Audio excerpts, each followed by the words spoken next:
कहते हैं कि प्यार अंधा होता है, लेकिन प्यार इतना अंधा नहीं होता है कि वह सही और गलत का पहचान ना कर सके। लेकिन कहा भी गया है दोस्तों कि इंसान जैसा ही कर्म करता है उसको सेम वैसा ही फल मिलता है। आज के घटना में सेम ऐसा ही हुआ, जिसकी वजह से न सिर्फ एक पति इस दुनिया को छोड़ के चला जाता है, बल्कि उसी के पीछे कई लोगों का ज़िंदगियाँ भी तबाह हो जाता है। लेकिन जब लोगों के सामने दर पर दर सच्चाई आती है, इससे सुनने के बाद लोग के पैरों तले से ज़मीन से खिसक जाती है। आखिर क्या था इस घटना में? इस घटना की आप पूरी सच्चाई जानने के लिए इस वीडियो को आप लास्ट तक ज़रूर देखिएगा। नमस्कार दोस्तों, मैं प्रदीप कुमार आपको इस टेढ़ी बात चैनल में मैं स्वागत करता हूं। दोस्तों आज की यह जो सच्ची घटना है, यह घटना है उत्तर प्रदेश। उत्तर प्रदेश का ज़िला पड़ता है गोरखपुर और उसी के पास थाना पड़ता है शाहपुर और ठीक उसी के पास मोहल्ला पड़ता है अशोक नगर मोहल्ला। वहीं के रहने वाली होती हैं भाग्यश्री देवी। उनके 2 बच्चे होते हैं। बड़े बच्चे का नाम होता है राजकुमार, जिसकी उम्र होती है लगभग 42 साल के आसपास। असल में राजकुमार जो होता है वह यूपी पुलिस का ही एक कांस्टेबल होता है और साथ में उनकी पत्नी होती है, वह होती है आशा देवी। और उनके छोटे भाई का नाम होता है ओम प्रकाश यादव। ओम प्रकाश यादव की उम्र होती है लगभग 38 से 39 साल के बीच। और उनकी पत्नी होती है जिनका नाम होता है अर्चना, जिसकी उम्र होती है लगभग 26 से 27 साल के बीच। और उनके जो होता है एक बच्चा भी होता है जिसका नाम होता है शिवा, जिसकी उम्र होती है लगभग 4 साल के बीच। ओम प्रकाश यादव जो होते हैं अपने ही इलाके में जाकर एक जो होता है ऑप्टिकल की दुकान खोल रखे थे। वहीं जाकर अपने उसी से गुजारा कर रहे होते हैं। और उनके घर पर ऊपरी जो तल्ला होता है उसी तल्ले पर काम चल रहा होता है, क्योंकि उनका जो मकान होता है वह 2 तल्ले का मकान होता है। तो नीचे जो होती है अर्चना की जेठानी और सास में आशा जो होती हैं वह होती है भाग्यश्री, उसी नीचे वाले कमरे में अपना सो जाते थे। और जो होता है वहाँ पर जब काम चल रहा होता है तभी जो होता है, इसी बीच मैं बात कर रहा हूँ 20 जनवरी 2014 का दिन होता है। सुबह का टाइम होता है। तो भाग्यश्री देवी जो होती है सुबह जल्दी उठ जाती हैं और जब उठती हैं तो उनकी जो नज़र होती है सबसे पहले अपने बहू पर पहुँचती है। वह सोचती है कि हमारी बहू उठ जाएंगी तो सारा काम कर लेंगे। लेकिन ठीक जो होती है बड़ी बहू जो होती है उठ के अपना काम कर रही होती है और छोटी बहू जो होती है रचना और साथ में उसका जो पति होता है ओम प्रकाश और साथ में उसका जो बेटा होता है शिवा भी नहीं उठे थे। लगभग 6:30 बजे के आसपास टाइम हो गया था, नहीं उठे। इसी वजह से भाग्यश्री काफ़ी ज़्यादा परेशान हो गई। उनको लगने लगा आज ना जाने क्या हो गया कि हमारी बहू और बेटी नहीं उठे। उन्हें लगने लगा हो सकता है ठंड ज़्यादा है, इसी वजह से हमारे बेटे और बहू सो रहे होंगे। चलो कोई बात नहीं। लेकिन जैसे ही लगभग 8 बजे के आसपास का टाइम हो गया तो उसी भी जो होते हैं जो काम करने वाले जो व्यक्ति थे, जो लेबर थे, वह आने शुरू कर देते हैं। और जब आना शुरू कर देते हैं तो उसी बीच फर्स्ट फ्लोर की जो जीना होता है उसी को चढ़ना शुरू कर देते हैं वहाँ लेबर। उसी में से एक लेबर जो होता है उसके कान में जो होता है सुनाई देता है कि दरवाज़ा के अंदर से किसी की जो है चिल्लाने की आवाज़ आ रही है। वह लेबर जाता है, तुरंत उस दरवाजे को सिटकनी को खोलता है और धड़ से सिटकनी खोलते उसमें जो होती है रचना वह बाहर निकलती है, भागते भागते सामने वाले कमरे में चली जाती है, जहाँ पर उसका जो पति होता है ओम प्रकाश और साथ में बेटा शिवा भी सो रहे होते हैं। और दरवाज़ा जैसे ही वह खोलने की कोशिश करती है तुरंत ही दरवाज़ा घट से खुल जाता है।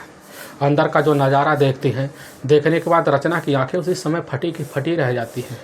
वह देखती उनका जो पति होता वह बेड पे ही वह लहूलुहान अवस्था में पड़ा हुआ होता है और साथ में कुछ ही बगल में ही दूरी पर उनका जो बेटा होता 4 साल का शिवा भी लहूलुहान अवस्था में पड़ा होता है। देखते ही रचना काफ़ी जो होती है सदमे में आ जाती है, कैसे अपने आप को संभालती है। संभालने के बाद जो होते हैं लेबर भी देखते हैं, उनकी भी आंखें चौधिया सी जाती है। वह सोच भी नहीं पाते हैं कि आखिर इनके घर में हो क्या गया। और रचना चिल्लाते उल्लाते जो होती है नीचे पहुंच जाती है। वहां पर अपनी जेठानी और साथ में अपनी जो होती है सास भाग्यश्री की खबर बताती है। तो भाग्यश्री सुनती है, तुरंत ही उनके जो होते हैं आंखें उसी समय एक चौधिया से जाती है।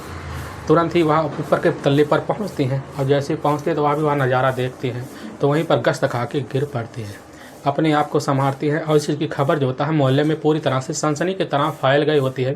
फैलने की वजह से लोग इकट्ठा हो गए थे, हल्ला शराबा होना शुरू हो जाता है।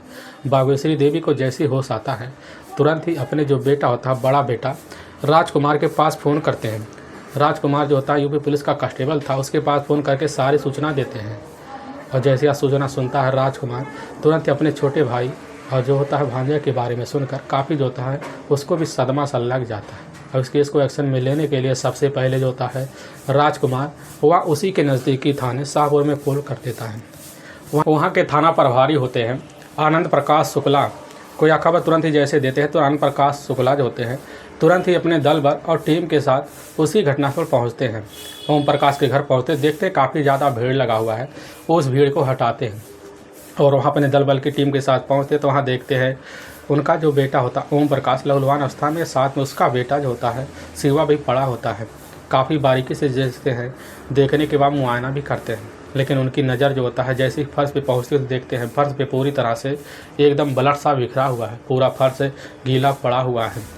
आगे बढ़ते तो वहाँ पर देखते हैं एक जो होता है काफ़ी वजनदार जो होता है हथियार पड़ा था, उस हथियार पे काफ़ी जो होते हैं वह ब्लड लगे हुए होते हैं और उसके बगल होता है एक कूदने वाली जो बच्चे कूदते हैं वह रस्सी भी पड़ा होता है, वो दोनों उसी समय कब्जे में लेते हैं। और वहीं पर बागोश्री ये भी जो होती है गश्त खाकर गिरी हुई पड़ी हुई होती है और साथ में रचना भी काफ़ी बेहोशी अवस्था में थी।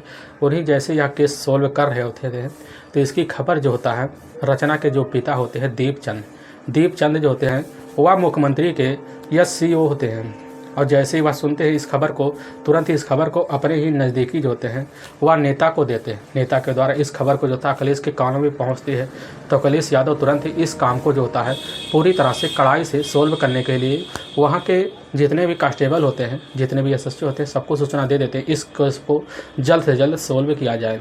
और जैसे ही वह खबर पहुँचती है तुरंत ही कुछ देर बाद जो होता है राजकुमार भी आकर वहीं पर धमक जाता है। राजकुमार घर के अंदर जाता है, वह नज़ारा भी देखता है तो वहीं पर वह भी गश्त खा देता है। इसके बाद इसका मुआयना करता है, मुआयना करने के बाद जो लगने लगता है कि आखिर यह सब किसने किया और कब किया। और जब वहाँ प्रभारी आनंद प्रकाश वह जो होते हैं उसी समय बागेश्वरी पूछने लग जाता है क्या सब कैसे हुआ। बागेश्वरी देवी जो होती है अपनी सारी जो होती है आप बीती बता देती है। अब आनंद प्रकाश जो होते हैं इस चीज़ की आप बीती सुनने के बाद उस बॉडी का अच्छे से पंचनामा करते हैं। पंचनामा करने के बाद अपने ही नज़दीकी सरकारी अस्पताल में जो होता है दोनों की बॉडी को अपने कब्जे में लेकर वहाँ पोस्टमार्टम के लिए भेज दिया जाता है। अब इस केस को काफ़ी संज्ञान से लेते हैं। संज्ञान से लेने के बाद जब इस केस की छानबीन करना शुरू करते हैं सबसे पहले इस चीज़ की खबर ज़िले में जब पहुंचती है तो वहाँ के SSO भी भन्ना जाते हैं। इस खबर को सुनते काफ़ी वह भी इस तरह अपने चैलेंज के सामने रख लेते हैं कि इसको भी चैलेंज स्वीकार कर लेते हैं और उस केस को सॉल्व करने शुरू कर देते हैं।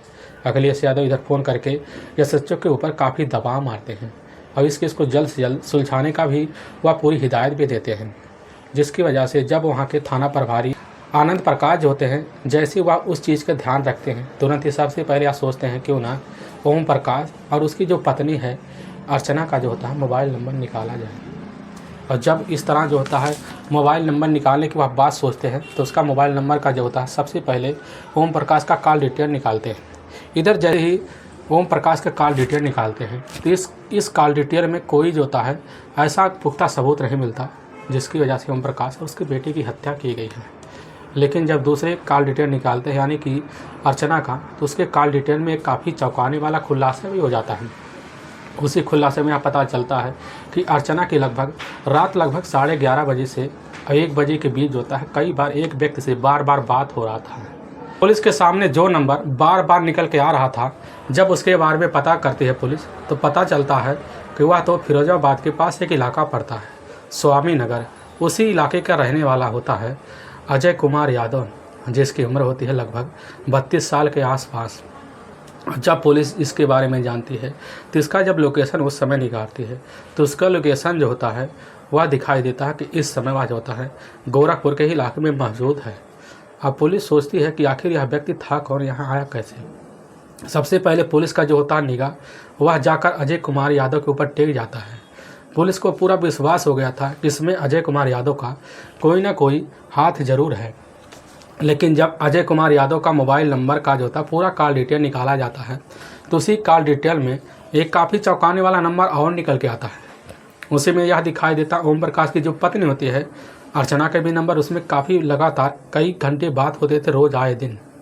अब पुलिस का जाकर विश्वास जो होता है इन दोनों के संबंध के बारे में जब टिकता है तो पुलिस का जो सबसे पहले शक जाता है वह जाकर अजय कुमार यादव पर टिकता है।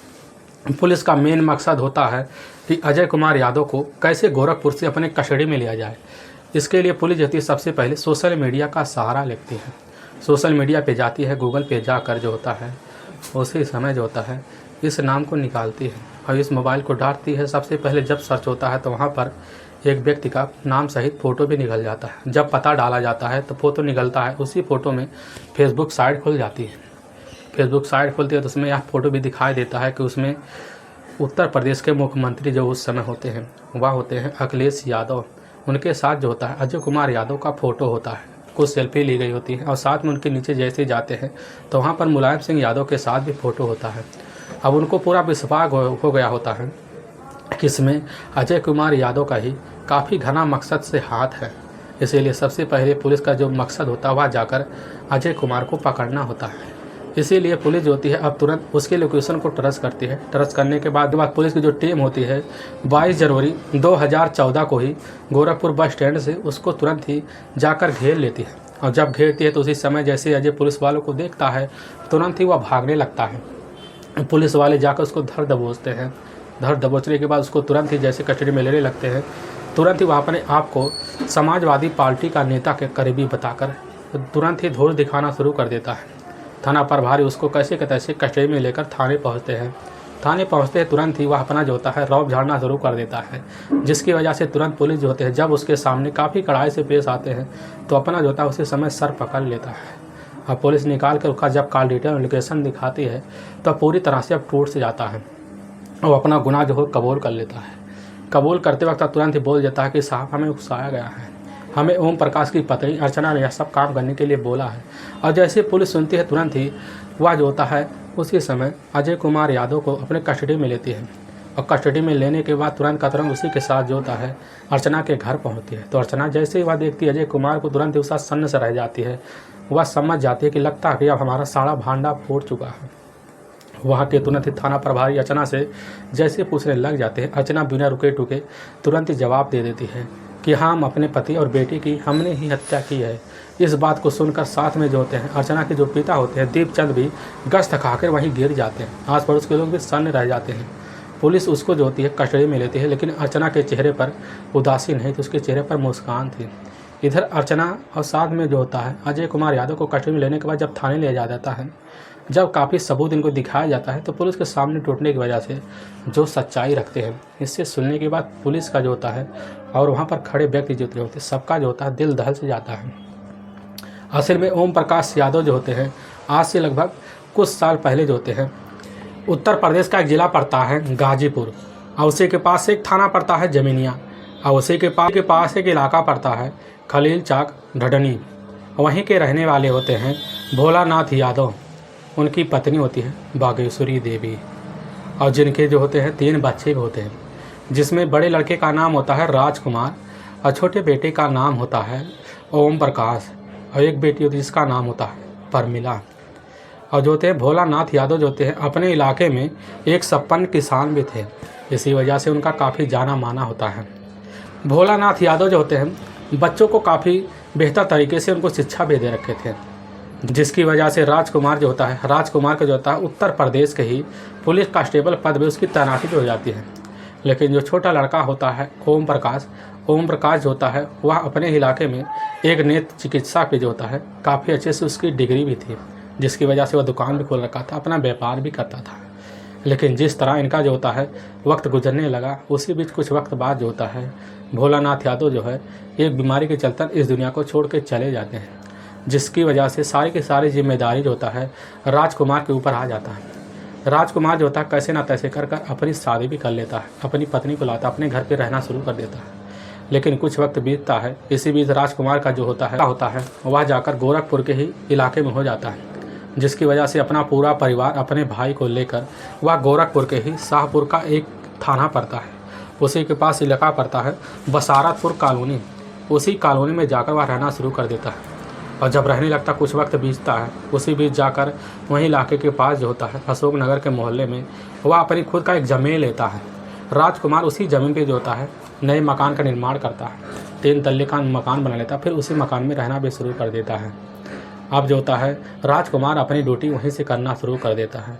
इधर ओम प्रकाश जो होता है कुछ ही दूरी पर जाकर नया ऑप्टिकल की दुकान खोल लेता है, अपना धंधा व्यापार बढ़ा देता है। ओम प्रकाश का जो होता है वह रिश्ता जल्द से जल्द आ जाता है ओम प्रकाश को जो रिश्ता होता है वह रिश्ता सिंगापुर के एक लड़की के साथ उसका कर दिया जाता है। फिर उस लड़की को देखने के बाद जो होता है ओम प्रकाश काफ़ी खुश हो जाता है, क्योंकि वह लड़की जो होती है देखने में काफ़ी खूबसूरत भी हो जाती है। इसकी वजह से ओम प्रकाश उस लड़की के साथ रहना शुरू कर देता है। लगभग 6 महीने तो बीत जाते हैं।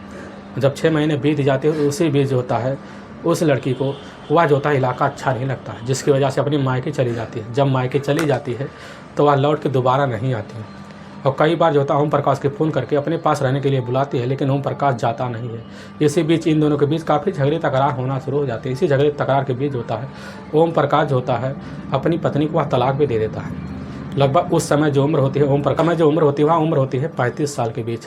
तभी 2019 का वह साल आ जाता है जिस साल जाकर ओम प्रकाश जो होती है अपनी दूसरी शादी जो होता है लखनऊ के ही PSO के एक अधिकारी होते हैं दीपचंद। उनकी 2 बेटियां होती हैं, जिसमें बड़ी बेटी होती है या होती है अर्चना और दूसरी होती है रचना। अर्चना देखने में काफ़ी खूबसूरत भी होती है, काफ़ी कठोरी मिजाज की भी होती है। वह जो होती है सिर्फ उसे अकेले रहना भी पसंद होता है, अपने हिसाब से ज़िंदगी भी जीना चाहती थी। लेकिन जब जो होती है अर्चना और जो होता है इनका जो रिश्ता तय हो जाता है, इसके बाद अपनी ज़िंदगी जीना भी अपने घर आके शुरू भी कर देते हैं। वक्त बीतने लगता है, समय बीतने लगता है। 1 साल बाद जो होता है इनको एक बच्चे की प्राप्त होती है। उस बच्चे का नाम आज होते हैं शिवा भी रख देते हैं। शिवा रखने के बाद उसके नाम से जो होता है वह जो होता है ऑप्टिकल की जो दुकान होता है उसके नाम से करवा देते हैं। वक्त बीतने लगता है तभी जो होता है ओम प्रकाश सोचने लगता है कि हमें भी अपना ज़मीन लेना चाहिए, अपने बच्चों के साथ वहीं पर गुजारा करना चाहिए। इसीलिए ओम प्रकाश जो होता है अपने ज़मीन के बारे में प्लान बनाए रहा होता है। इसी बीच की ज़िंदगी में जो होता है 5 साल का वक्त ऐसे बीत जाता है। जब 5 साल का वक्त बीतता है तो ओम प्रकाश जो होता है ऑप्टिकल की दुकान पे काफ़ी ज़्यादा व्यस्त रहता है। और जो होता है 2 तल्ले का जो मकान रहता है सबसे निचले वाले प्लाट में बागेश्वरी देवी और साथ में उसकी जो जेठानी होती साथ में रहती थी। ऊपर वाली प्लाट में वह जो थी रचना अकेली दिन भर पड़ी रहती थी। जो लड़का होता था वह पढ़ने के लिए चला जाता था, जिसकी वजह से अपना समय गुजारने के लिए वह काफ़ी दिन भर मोबाइल पर व्यस्त रहती थी रचना। इसी व्यस्त के चलते उसका एक दिन उसी मोबाइल पर एक प्रोफाइल खोल के चेक कर रहे थे फेसबुक पर जैसे चेक कर जो होता है रचना के सामने जो होता है एक फ़ोटो आ जाता है। उस फोटो में अखिलेश यादव होते हैं, साथ में उसके साथ एक व्यक्ति होता है। वह व्यक्ति कोई और नहीं होता, उसके सामने नीचे पता भी लिखा होता है। वह होता है अजय कुमार यादव, जो फिरोजाबाद के शांतिनगर इलाके का रहने वाला होता है। और वह जो होता समाजवादी पार्टी के नेता का काफ़ी करीबी होता है। और जैसे फाइल आउट देखती है तो वहाँ पर नीचे दिखाई देता है कि वह तो मुलायम सिंह के साथ भी वह सेल्फी ले रहा है। उसको लगने लगता है कि यह तो काफ़ी पहुँच वाला व्यक्ति है। उसी समय उसके नीचे देखती है तो मोबाइल नंबर लिखा होता है। उस मोबाइल नंबर को तुरंत ही लेती है, लेकिन एक ही नज़र में जो होती है रचना उस अजय का दीवाना सा हो जाती है। उसी समय अजय को काफ़ी चाहने भी लगती है फ़ोटो को देख कर। और जैसे उसके मोबाइल पर कॉल मिलाती है तुरंत ही वह रिसीव भी कर लेते हैं। करने के बाद तुरंत ही वह हाय करते हैं और वह फ़ोन काट देती है, लेकिन तुरंत ही वह जो होता है फेसबुक में फ्रेंड रिक्वेस्ट भी भेज देती है। उधर फ्रेंड रिक्वेस्ट जो होता है वह अजय कुमार एक्सेप्ट कर लेता है और इसके बाद दोनों बातें होते हैं। उसी जो होता है मैसेज के थ्रू बातें करना शुरू कर देते हैं। इसी बीच जो होता है दोनों का वहाँ पर जो होता है मिलने के लिए प्लान भी बनाना शुरू कर देते हैं। और जब बनाना शुरू कर देते हैं तो इस कैसे का तैसे बहाना मार कर अर्चना जो होती है अपने बच्चे के लेकर वह जो होती है लखनऊ पर अपने मायके चली आती है। फिर वहाँ से फ़ोन करके जो होता है उसी समय अजय को अपने ही मायके बुला लेती है। और वह बुलाती है तो वहाँ पर उससे पहले जाकर बाहर मिलना शुरू कर देती है। वहीं पर जब देखती है तो वह जो होती है अजय को काफ़ी खुश हो जाती है। उसके लगने लगता है कि हत्या तो हमारे पति से भी हट्टा कट्टा है। और दोनों का वहीं पर मोबाइल नंबर जब शेयर हुआ होता है तो वहीं पर दोनों फ़ोटो देखते एक दूसरे का काफ़ी खुश हो जाते हैं। और इसी बीच इन दोनों का प्रेम प्रसंग दोनों का वहीं पर शुरू हो जाता है और मिलने के लिए व्यवस्था बनाते हैं। वहीं पर जाते हैं, एक होटल बुक करते हैं। होटल में जो होता है शाम का पूरा वक्त गुजारते हैं और कमरे में जाकर दोनों एक साथ हो जाते हैं। वहीं पर होटल में ही संबंध बना देते हैं। इसके बाद उस दिन से होटल का रास्ता हर दिन देखना शुरू कर देते हैं। लेकिन उनको लगने लगता है होटल का काफ़ी ज़्यादा खर्चा है, इसीलिए वह जब अपने मायके में अपने पिता और अपनी बहन को नहीं पाते, क्योंकि उसकी जो बहन होती है वह अपने ससुराल में जाकर रह रही होती है और घर पूरा खाली होता है। और दिन में वह जो होता है अजय को बुलाकर अपने ही मायके में संबंध बनाती थी। सिलसिला यूँ चलता रहता था। लगभग 1 महीने का वक्त बीत गया होता है। तभी जो होता है वह ओम प्रकाश का फ़ोन आ जाता है अर्चना के पास। अर्चना को वह जो होता है अपने पास बुला लेता है। अर्चना जो होती है अपने ससुराल पे जाती है, लेकिन वहाँ पर बहाना मार के अजय को बुलाना शुरू कर देते हैं। और जब बुलाने लगती है तो उसी समय उसकी जो सास होती है बागेश्वरी की जब नज़र अर्चना के उस जो होता है आशिक पर पड़ता है तो अर्चना से पूछने लग जाती है कौन है। अर्चना कहने लग जाती है अगर तुम्हारा दूर का रिश्तेदार है। लेकिन उसके माँ को विश्वास नहीं होता, लगने लगता है कि जरूर इसमें कुछ दाल में काला है। इसकी सूचना जाकर बागेश्वरी देवी जो थी अपने छोटे बेटे ओम प्रकाश को दे देती है। ओम प्रकाश को तुरंत ऐसा खबर देती है जिसकी वजह से ओम प्रकाश अपनी पत्नी अर्चना पर काफ़ी शंका करने लगता है। जब अर्चना से पूछता है तो अर्चना जो होती कि उसकी जुबान लड़खड़ाना शुरू हो जाती है और तुरंत अर्चना को वह कह देता है कि आज के बाद हमारे घर अजय यादव नहीं आना चाहिए। अब इसी वजह से इनके बीच उसी दिन से झगड़े तकरार शुरू हो जाते हैं। इसी बीच के लेकर खुंडस हो जाते हैं और जब कभी जो होता है ओम प्रकाश अर्चना के पास सोने के लिए जाता तो वह मना कर देती है, जिसकी वजह से उसको शंका हो गया था कि हमारी पत्नी ने उसके साथ कुछ कर रखा है। इसकी वजह से इनका जो होता काफ़ी खटास इस तरह बढ़ गया कि ये दोनों जो होते हैं अलग अलग कमरे में सोना भी शुरू कर देते हैं।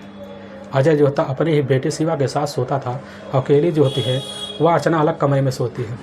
लेकिन जब इनका मिलना काफ़ी दुश्वार हो गया अर्चना और अजय का, तो ये दोनों जो होते हैं काफ़ी ऐसे सदमे में आ गए जिसकी वजह से अर्चना अपने घर के खाना पीना भी छोड़ देती है। इसी छोड़ने की वजह से अजय काफ़ी दुख हो जाता है।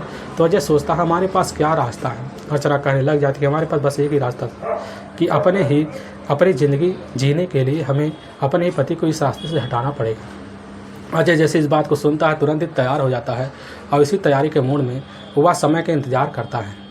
तभी 19 जनवरी 2014 का दिन होता है। उसी समय पड़ोस के ही एक व्यक्ति के यहाँ जो होता है शादी का सालगिरह होता है। पूरे घर वालों को न्योता मिला होता है। सभी घर वाले वहाँ के जाने की तैयारी करते हैं। अर्चना जो होती है उसी समय फ़ोन करके अजय को यह बात बता देती है कि आज हमारे घर पूरा खाली रहेगा, तुम आके हमारे घर छिप जाना, फिर इसके बाद हम आज प्लान को कामयाब करेंगे।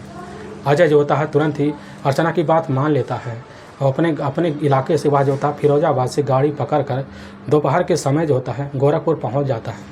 और जैसे ही देखता घर के जितने भी लोग होते हैं सब उस जो होते पड़ोसी के पास गए होते, पूरा घर खाली होता है और उसी समय जो होता है दिन में ही घुस जाता है। घुसने के बाद अपने कमरे में जाकर अर्चना जो होती है अजय को छुपा लेती है।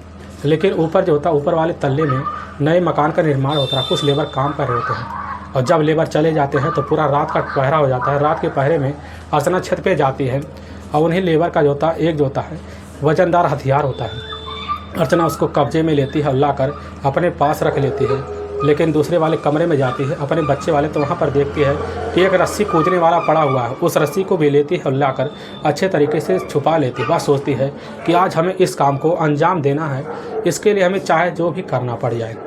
अर्चना इसी काम के लिए बैठी होती है। जैसे उसका पति और साथ में उसका बेटा जो होते हैं रात में 10:30 बजे अपना खा पी कर आते हैं।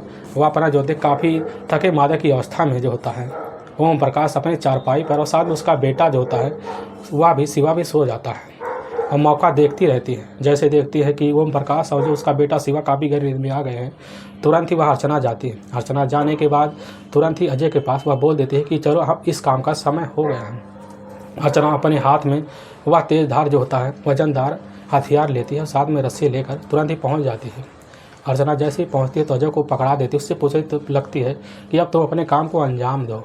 अजय जो होता है तुरंत ही उस जो होता है वजनदार को उठाकर ओम प्रकाश के सर पर कई बार वार करता है, कई बार, जिसकी वजह से वहीं पर ओम प्रकाश की ना कुछ बोले तुरंत ही वहीं पर घटनास्थल पर ही मौत हो जाती है। लेकिन जैसे हाथ हिलता है तुरंत ही उसका जो बेटा होता है शिवा भी वह तुरंत ही जग जाता है। वह अपनी माँ को देखता है, उसकी आंखें फटी की फटी रह जाती हैं। उसकी माँ जो होती है अर्चना अपने बेटे का मुंह पकड़ लेती है, पकड़ने उसको दाब देती है। लेकिन उस समय उसको कुछ दिखाई नहीं देता है। बस वह सोचती है कि अब तो हम पकड़े जाएंगे चाहे जो हो जाए। अब इसी इशारे में जो होता है अर्चना अपने ही आशिक जो होता है अजय को जो होता है इशारा कर देती है। अजय को इशारा करने के बाद अजय भी नहीं मानता, उसकी हिम्मत नहीं होता कि उसके बेटे के साथ कुछ कर सके। लेकिन अर्चना जो होती है वह माँ नहीं, वह कुछ और बन गई होती है। तुरंत ही वह जो होता है अपने बेटे का वह उसी रस्सी की बदौलत गला जो होती है उसी में खींच लेते हैं, जिसकी वजह से वहीं पर शिवा की भी मौत हो जाती है। और उसके बाद अपने जो होता है इस घटना को जो होता पूरी षड्यंत्र के तहत कामयाब करने के लिए अर्चना जो होती है अपने घर के अंदर से कुंडी तोड़ देती है ताकि पुलिस को लगे कि अंदर किसी ने ज़बरदस्ती घुसने की कोशिश की है। और जब वह पूरा प्लान कामयाब कर लेते हैं तो अजय को जो होता है ऊपर छत के तहत जीने की तरफ बाहर निकाल देते हैं। अजय वह बाहर जाता है, उससे बोल के जाता है कि हम तुम्हारा इंतज़ार करेंगे, तुम बाहर आना, हम वहाँ पर एक कमरे पर रहेंगे, हम दोनों कल भाग चलेंगे। इसी फिराक में जो होता अजय वहाँ पर स्टेशन में बैठा रहता है। लेकिन पुलिस के हाथ जैसे का तैसे चढ़ जाता है।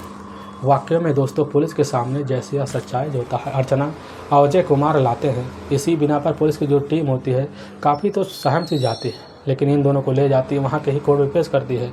इन दोनों पर काफ़ी गंभीर धारा मुकदमा दर्ज करके इन दोनों को जेल में डाल दिया जाता है। दोस्तों, इस घटना का सुनाने का उद्देश्य हमें किसी को परेशान करना नहीं है और ना ही किसी को दिल को ठेस पहुंचाना है।